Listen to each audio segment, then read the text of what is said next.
Money no be unisex, so now una make money about man. If money na unisex, why una confine our mothers and our grandmothers to the kitchen? Now feminists nine fight me with the work, oh. No man give us the right to the work. Now feminists of our mother's time wey fight for education, wey make women they go school, nine make us in turn now they work and get some economical value. Because if you leave man no want make woman touch money, man no want make woman vote, man no want make woman get any kind of economical value. That is why back in the days they say make woman they cook and clean, make man they go work. Why they no twist them? If it easy and money no be issue, why both man and woman know they cook and clean, and why both man and woman know they go work? Man can separate and say make them they go work, they provide, they protect, make woman they nurture. The problem can come when we say men no can they provide again. Men no can they protect again. Men no can they profess again. Profess means telling your lover that you love them and you constantly remind them that they are important to you. So we find out that men were not doing this same thing again. Do you know what men were doing instead? They started having extra families. They started defending polygamy. So if you were working for 10,000 naira and it was okay for your one household income, and now that you are cheating and have 5 different families, 10,000 naira will not be okay for you again. And instead of the man to focus on all of his family, he will focus on the one person that he likes. And all the other people that he has given belle can go F themselves. And so, yes, money is not unisex. Money was made to only flow around men. Women started using feminism to say that men have oppressed us for a long time. And it's through this feminism that our mothers and our grandmothers like Funmilayo Ransome Kuti fought for the education of Nigerian women.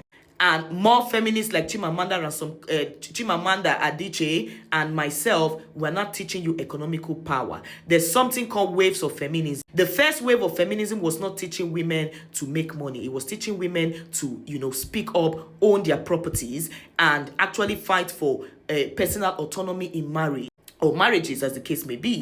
And then the second wave of feminism started to teach that women can vote. You understand? Think about the About Women's riot, when men themselves already started coming to take women's money at the point where women were already seeking economical power. At this point, women could go to work, women could go to the market, women could sell their products. But the issue was that the Nigerian police were coming to the women's market to tax them so much that whatever they come to the market to sell is barely enough to take home back with them.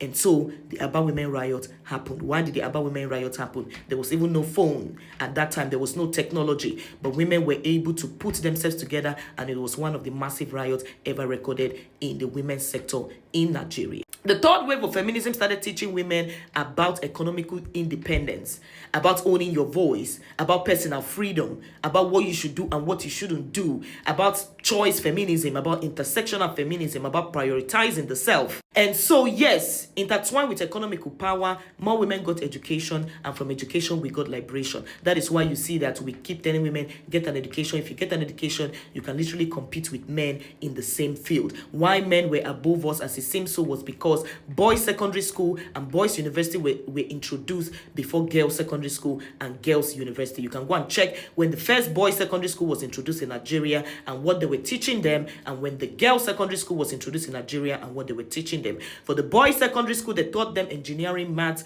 and law. For girls secondary school, they taught them home economics and midwifery. And so when you think that a lot of people are in nursing and in home economics, it is not coming from desirability, it was coming from structure. When they opened these schools, they still structuralized women and told them the courses that they should read, and gave men the powerful courses. You can read Obasanjo's book when he talked about how immediately he left secondary school, he was already on his way to Paris to audition and become a lieutenant, to become a soldier.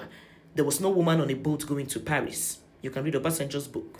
People like Buhari was picked from his secondary school to be part of a program that took him outside the country to be educated. You can check Buhari's autobiography or his biography, and you will see that in that picture, there was no woman that was included. And so you cannot say women should make their money. Men had at least 5,000 years head start before women.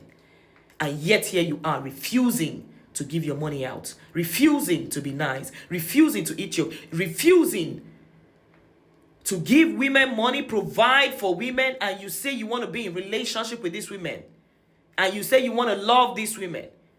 So I don't understand. So yes, money is not unisex. Money has always been in the hand of men.